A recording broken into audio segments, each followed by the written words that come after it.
Hi, Kris. Welcome to Torpedo Swimtalk. Hi, thanks for having me on. Oh, you're really welcome. It's great to have you on today. What pool do you coach and swim out of? We have a couple pools that we swim out of. A local school district nearby has two different pools. So we have a home pool, but depending on staffing around here, we tend to hop back and forth. The one that I swim out of primarily is Milford High School. Okay, and what town is that in Michigan? It's in Milford, Michigan. Milford, Michigan. Okay. We're north of Detroit a little bit in a suburb. Yeah. What's the weather like there at the moment? Getting cold? Yesterday it was 18 degrees when I walked my dog, so it was very cold. Yes. Yes. Oh, 18 degrees Fahrenheit. Yes. Yeah, 18 Yeah. Fahrenheit. Sorry. Yes. Yeah, that's Yeah. right. I was just thinking because it was 18 degrees here in Melbourne today, but that was Celsius. So Oh yeah. Yeah, that'd be much nicer. I would like that a lot more. a little bit warmer. Yeah, for sure. Tell us how you got started as a master swim coach. I have been swimming since I was younger. I never competed, but I started teaching and coaching when I was 16. All of my friends were swimmers and I lived on a lake. So one of my staff members, I hired her as a 16-year-old, and when she graduated from college, she came back to work for me, and we were hanging around one day and we heard about this program. I said, hey, let's go check this out. And my daughter was like 6 months old at the time, my youngest daughter. And that was when I started in 2007. So I started and I walked in the door and they're like, are you a good swimmer? I said, I'm a beginner swimmer. And they put me in the water and they said, no, you're a lot better than a beginner swimmer. So I was there for a couple of years, and then we just had one coach at the time, and she would need some help after, vacations and things like that. So I started coaching probably in 2011, and I've been there since. Oh, that's great. And you have different levels, obviously, in US Master Swimming. So you're a level 3 coach. What does that entail? As a coach, it means that I have the business administration background and I have the coaching expertise background. Level 2, 1, and 2 are kind of introduction, how to coach, things like that. I think I got that a couple of years ago as a certification through US Master Swimming. Right. Oh, that's marvelous. And what Masters Swim Club are you associated with? It's called Milford Athletic Club, or we call it MAC. Oh, Mac. Okay. And how Yeah. many people do you coach there? We have on our email list, we have about 200 members. When we go to state meet, we take anywhere, depends on how far of a drive it is. We take anywhere from 60 to 100 swimmers to our state meet. We haven't had one the past couple of years, but before that, I think we were champions for like 6 years in a row. So it's a fun time. It's a 3-day event with a whole bunch of people, connecting and getting to know each other. Sometimes we haven't seen people in a year. So it's fun. It's a big deal in our state. Yeah. Where is that generally held? Does it swap around cities or is it always in the same place? No, but swaps around different places. We actually, my team hosted it the last time we had it a couple of years ago, so it was close to us. And then coming up in April next year, it's hosted by our organization in Michigan. So it's going to be close to me again, which is kind of nice. It's been on the other side of the state a couple times, but that's kind of nice too. And you get to go to a hotel room and you don't have to worry about being home and cooking dinner for your family and taking care of your kids after a long day of swimming. Yeah, So, yeah. absolutely. And how many practices do you sort of schedule into a week with the Masters team? We have 7 a week right now, all 7 days, and I coach one of them, and it varies depending on how many coaches we have available. I've coached more, I've coached less, but 1 or 2 is kind of nice. It's nice to connect with the same people, but it's nice to have a variety of different coaches, to have different eyes on and different coaching techniques with, because people like different things. Yeah. And as a Masters Club, do you sort of structure different workouts that you advertise? So for instance, do you have a long distance one, a sprinter's workout, or do you combine all of those things into one session? No, we do everything. Like for instance, Wednesday morning, I tend to coach the distance freestyle. And then after that, I actually have a shorter group we call it Mac Light. And we found that some people are so intimidated by the swim team environment, swimming, circle swimming, writing things on the board. So I coach a group that's not really learn to swim, but learn to swim team. Yes. So they know how to swim already. So that's a group that I think that we have is a little unique to us that I coach. And then Fridays are always sprint days, and Saturdays, because people have more time, are a longer, usually an IM day. So no, we try to do it like that so people can pick and choose.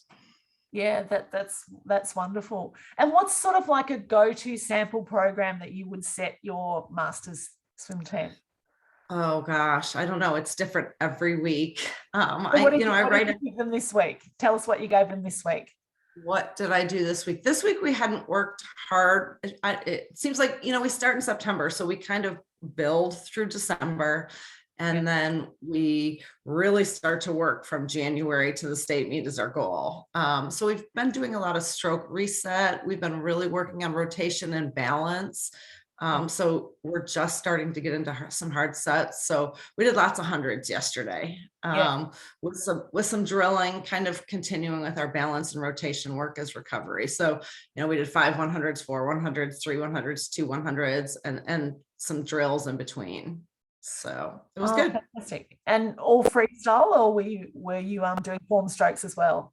On Wednesday mornings, I pretty much stick to freestyle. I may throw some butterfly or something like that in there so that they have to try to keep their time and their speed up, and it's a little bit harder. But we tend to stick to just freestyle on Wednesday mornings. Yeah. And what kind of time cycles were they swimming their hundreds at? Wednesday mornings, my group is on the lower end. Usually our evening swimmers are our better swimmers that, are former college and competitive swimmers. So I think the fastest interval that I had, we have a yard pool. So it was probably a 1:45 yesterday. So, and then I would say probably 50% of our team is people who walked in the door and never had swam competitively before as a 50, 60-year-old. So we have some that are quite good and some that just love it for the camaraderie and the fitness part of it. Yeah. And do you swim in, or do you train in short course yards all year, or do you swap into long course at all? We train in short course yards. In the summer, we have access to a short course meters pool, but there's not a lot of long course pools around us in Michigan. There's a couple outdoor ones, but they're quite far, and they tend to be rented by all the younger kids swim teams. Right. And then we also run a couple, twice a week, we do open water swimming at different locales. One workout during the week is coached, where we're teaching people how to sight, be comfortable, in a different aquatic environment. And then the other one is kind of informal. We meet at a lake, coaches can get in and swim. And so there may be some advice there, but it's more just like a good group meeting up. Yeah. So our season's short in Michigan. So when we can get outside, we do. Yeah, of course. Do you swim with wetsuits there, or when you open water swimming? Some people do. Personally, I'm not going in the water if it's cold enough to need a wetsuit. I would rather wait. I like the warmer water. We had a member in the water. It was her last swim of the year just a couple of weeks ago, and I think the water temperature was about 60 Fahrenheit, or maybe a little bit cooler. So it was pretty chilly. Yeah. Wow. Yeah. And are there many sort of open water races around in Michigan that people can enter? Lots of triathlons. Lots of triathlons. Yeah, so people tend to do those. And then we have one really big open water race in August that is kind of our focus for the season that we train for. You can swim, I think you can swim a mile, but the bigger races are a 5K and a 10K. And I think they've had up to 500 people in that race. So it's big for a local race, and we've got a lot of lakes around us. So there's lots of triathlons. Yeah, sounds fabulous. And are you predominantly a freestyler yourself, or do you swim some of the other strokes? I predominantly am a freestyler. I can swim the other strokes, but I'm not nearly as fast. Yeah. Like when I compete and do the 100 or the 400 IM, if you look at my splits, it's really sad. The other three compared to the freestyle, I can swim them. I just don't train them very often. Yeah. And growing up in a lake, I swam freestyle growing up, so that you can definitely see it's my comfort zone. Yeah. So did you learn to swim in a lake or in a pool? I learned to swim in a pool. I don't even remember. I was so young. My preschool, when I was just a baby, is where I took swim lessons. So I was swimming by the age of 2. So water's been a part of my life the whole time. I scuba dive, I snorkel, I paddle board, I kayak, I water ski. So pretty much everything in the water that I can think of, I try to do it. It's my favorite environment. And did you compete at all during high school? No, I actually didn't. I did all the pre-competitive things, and I was encouraged by all my friends and my parents, you should do swim team. But, growing up on the lake and swimming laps in the lake, it was really boring to me. So all my swimmers kept me, got me involved in the coaching and the lifeguarding when I was, still young, a teenager. But my first swim meet was after I joined the master's team, and I was 40 years old when I did my first swim meet. Wow, so that's amazing. Yeah. And have you traveled outside of Michigan for any of your swim meets that you've competed in? Nationals was in Indiana, which is just not that far for us. Yep. That was probably the farthest I've gone for a swim meet, just because life is busy. Yes. I'm busy here. I have 4 kids, my youngest of which is almost out of high school. So hopefully soon. Yes. I'd like to be able to do some of our nationals a little bit more. I was planning on going to San Antonio a couple of years ago, and it got canceled. Yes. So we'll see about next spring. Yeah, where are nationals being held next year for They're in San Antonio, Texas next year. Right. And I've been to Texas, but never San Antonio. I've heard it's beautiful, so I would love to go. And what was it like in Indiana this year competing after COVID?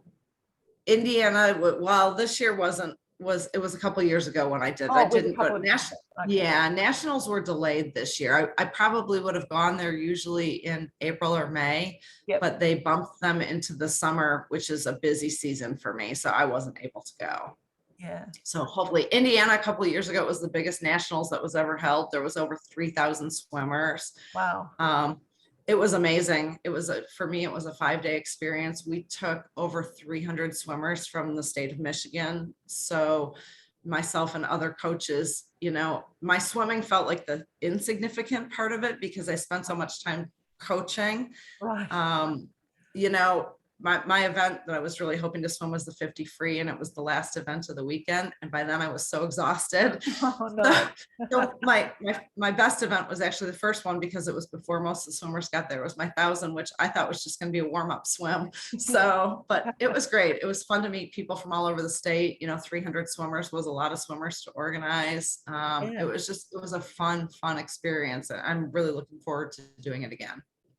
Yeah, I think actually when you mentioned that, I remember I spoke to Erica Brune on the podcast a while ago, and she was mentioning where she lives that all the master swimmers in the state come together and compete under the one team. Is that what you do in Michigan? Yes, exactly. Right. Yes, exactly. So if we have 1,000 swimmers in the state of Michigan that are US Masters swimmers, we all go under, we have our workout groups that are separate, but we come together as a state to compete. Correct. So then you, as a group of coaches, you would have to organize all the relays and everything, would you? Wow. Yeah. I wasn't responsible for that team, me. So that was a big job. We took, I think we took 80 relays. Wow. Yeah. It was fun. The relays were a lot of fun because you met so many different people and you got to swim with so many different people. Wow. Yeah. And do all states in America do that, or does some come as a club if they're quite big? No, some come as a club. It Right. depends. It's interesting because as I've gone to some national conventions, you talk to people in different states, and it's totally different in every state. Yeah. Out west in California, there's a lot of swimmers, so they compete, with their local group. In Michigan, there's a fair amount, and you have some states that take 7 or 8, and they don't have a lot of swimmers. Yes. Yeah, wow, that's amazing, isn't it? It's just on such a big scale. I think in Australia, the last nationals that we had was obviously 2 years ago before COVID. There was probably 500 swimmers, five to Wow. 700. So it's really not No. the same scale. Yeah. Yeah. Like the nationals in Indiana, they ran 2 25-meter pools, the men's events, alternating events. So if you were in 58, you were in one pool, you were in 59, you were in another pool. So you really have to pay attention to which pool you're going to. It was a big venue. There's lots of people on deck. It's crazy, but it's fun. Yeah, it would be. It would be. And obviously they have to pick a venue that can cater for that many people in the stands Yes. while they're watching. Yes. Yeah. A lot of times there's 225 because it's in yards, our short course season meet. A lot of times there's 2 pools plus a warm up cool down pool. And one of the days that warm up cool down pool, I don't even think I tried to get in because, there's 30 people in a lane. So I'm like, I'll do an on deck warm up for this event. And what kind of on deck warm up would you do if you couldn't do a warm up in the pool? A lot of times I'll do functional range of motion things, number one, to get my heart rate going. And then number two, to get those muscles, trained and ready. Some explosive plyometric things, not real long, 5 to 10 minutes. It's funny. I was just working with my high school swimmers on that the other day. We were, at a meet where it was really crowded, and then they had to get back in and do an event. And I'm like, oh, well, let's learn an on deck warm up because sometimes it's just too crowded. Yeah, absolutely. So what did you take them through? Give us a bit of a snapshot.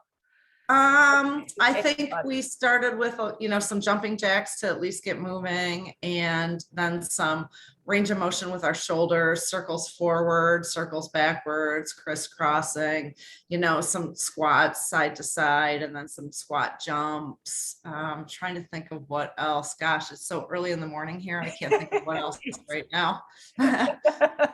You're very kind to join us at this early hour. Yeah. Well, my dog wakes up at 4:50 every morning. That's her alarm clock. So she's already been outside and now she's back to bed. So. Oh, nice. And with COVID in America, how much were you impacted in Michigan? Did pools close down, and what sort of again, it was so different from geographically and especially state to state. Michigan was pretty strict.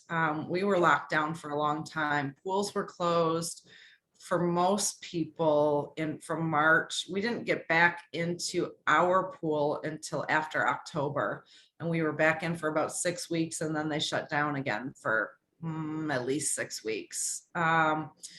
We're lucky because we're outside. So when you asked about wetsuits, lots of people bought wetsuits. They were really hard to get because, people wanted to be in the water. So I think that they were in the water earlier that year, and we started open water swimming really early. We as a team were really fortunate because I work at a country club, which is an outdoor pool.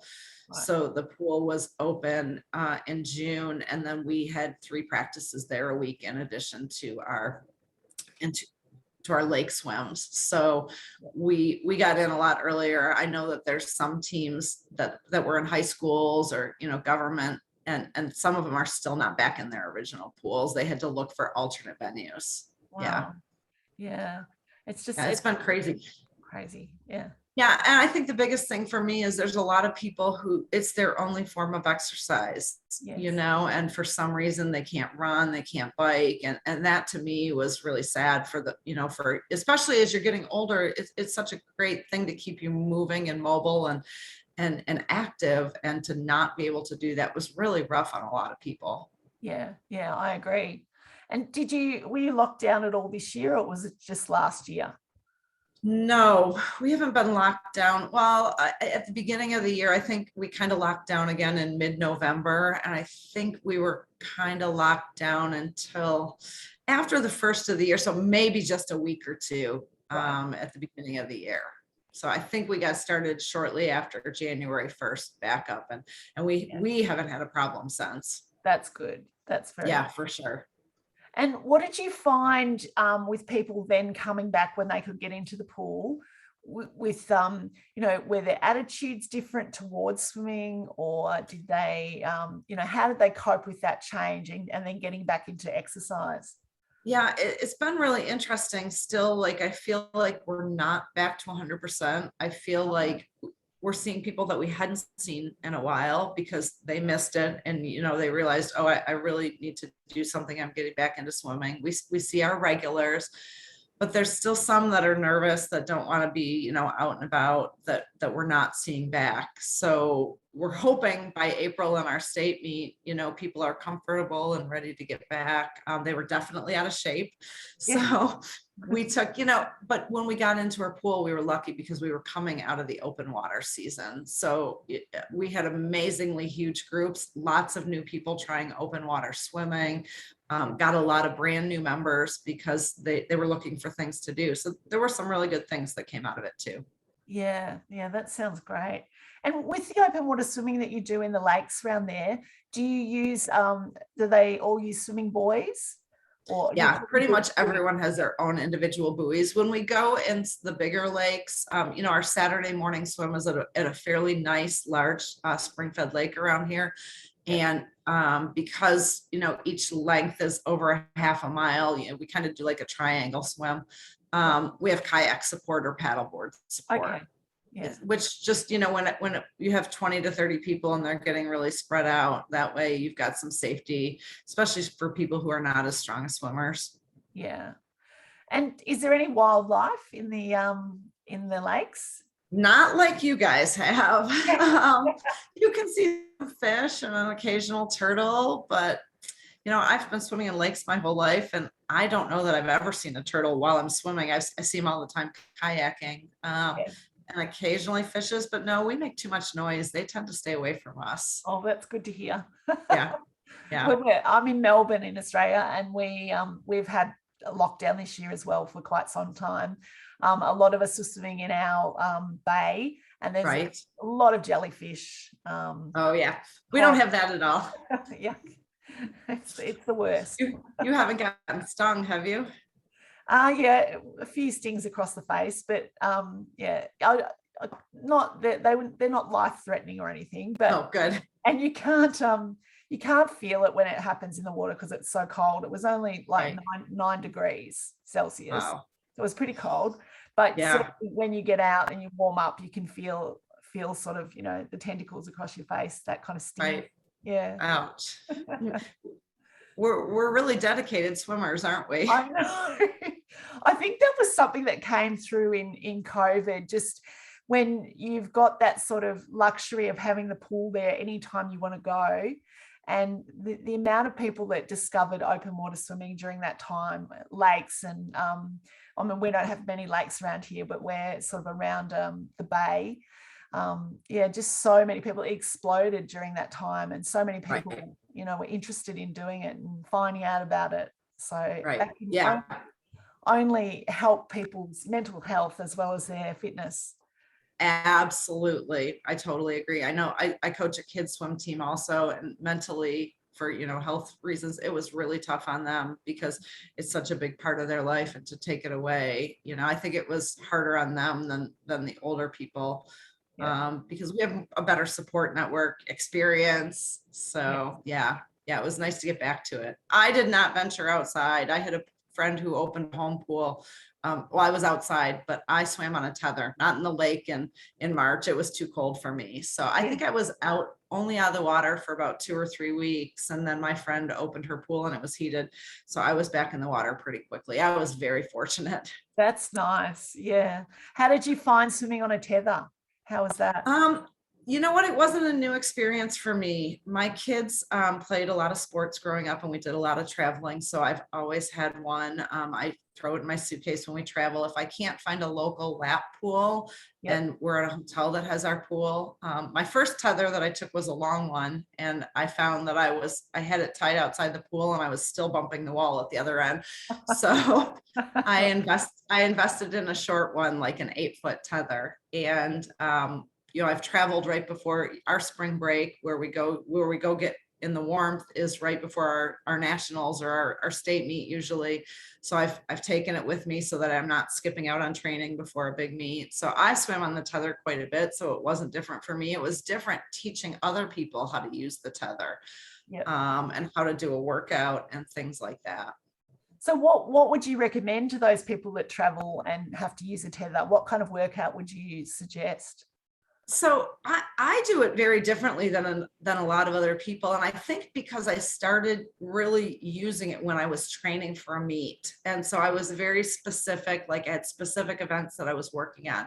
So Yep. I know a lot of people will do cycles that are time-based, but Right. I think as a coach, I know what my stroke count is. So if I knew that I was training for the 100 IM, I would, do dolphin kicks and I would do 9 strokes of butterfly. And that was a 25 for me. So I tend to do that. If I take 16 strokes for freestyle, then I kind of round it up because there's no wall. And so Yes. I consider 80 strokes to be 100. So I would do my repeats based on that. So I would actually take workouts that were written, either by me or another coach for our taper, and I would convert it to strokes and I would do that exact workout. Yeah, that's great. That's good advice, because I think a lot of master swimmers out there do a lot of traveling and it's struggle to find somewhere to swim when they're away. Right. Yeah. Yeah. So Yeah. I like it as an option. yeah. I like it when I can't get in somewhere else or I'm constrained by time, but I also like, we've got a great feature on US Master Swimming where we can look for a local club. And so I've jumped into some, I swam with some people out in Arizona. I swam with some people down in Florida, and it's nice to meet other coaches and swimmers when you travel as well. So that's kind of fun too. Yeah, I think that's a good thing about the masters community. We have the same kind of thing in Australia too, where you can go and swim at another club when you're visiting, but there's not always a club close by sometimes. So Exactly. Yeah. yeah, so the tether is a good option as well. Yeah. And it doesn't take up a lot of room in your suitcase either. No, that's exactly right. And I'm glad you mentioned US Masters Swimming, or USMS, because I was going to ask you a little bit about your involvement with the sort of the structure there. Can you tell us a little bit about that? So I'm the registrar, or we have a new title. I'm the membership coordinator for the state of Michigan. So when people join, I'm typically their first contact. If they're not sure, they just got back into swimming and they're looking for a team, I'm the one that knows the teams in the area and can set them up. But sometimes there's multiple choices and sometimes there's not very many choices in their area. So it's my job to kind of connect them with somebody and find them with a team. We have a lot of people that are spread out in Michigan, so they may practice on their own but compete with a team. Yeah. So that's what I do. And then we have just had a virtual convention, but the membership coordinator goes to the national convention usually and helps vote on the bylaws. And again, that's a nice place to connect with people all over the country, meet people, go to some classes, things like that. Yeah, that sounds good. And what is your background in your, I know you went to the University of Michigan. Yes. What degree did you get there and what background? My degree is kinesiology. Okay. And so when I did it, I wasn't sure exactly which way I was going.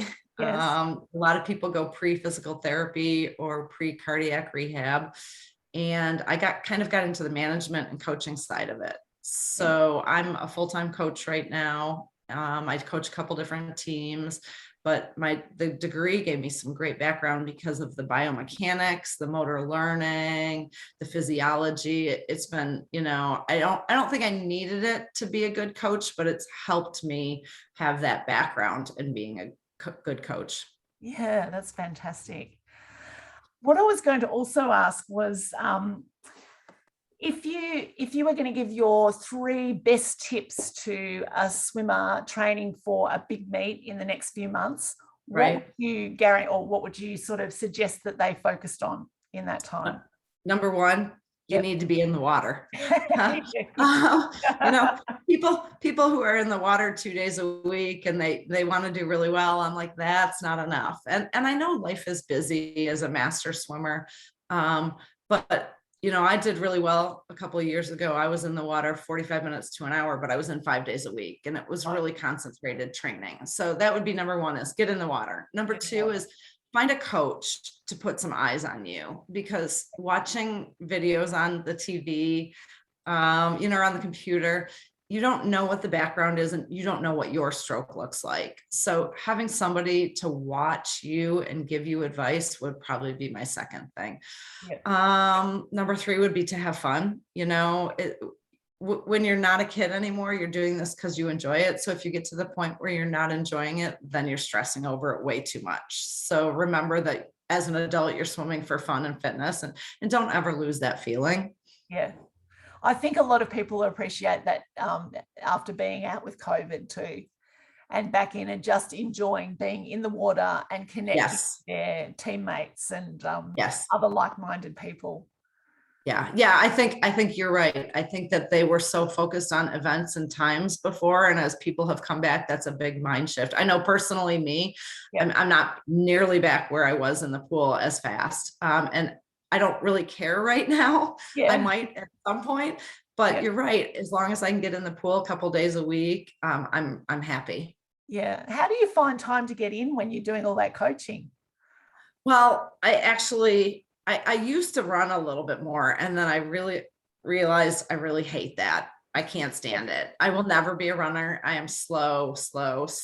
And I'm very lucky in that I'm at the pool 5 days a week. So I found that even if I get in for a 500 or 1,000, it's better than nothing. And so it helps me to stay in shape, and it helps me to keep my speed up a little bit.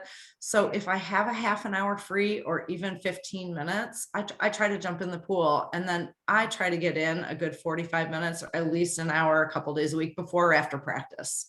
Yeah, that's good advice.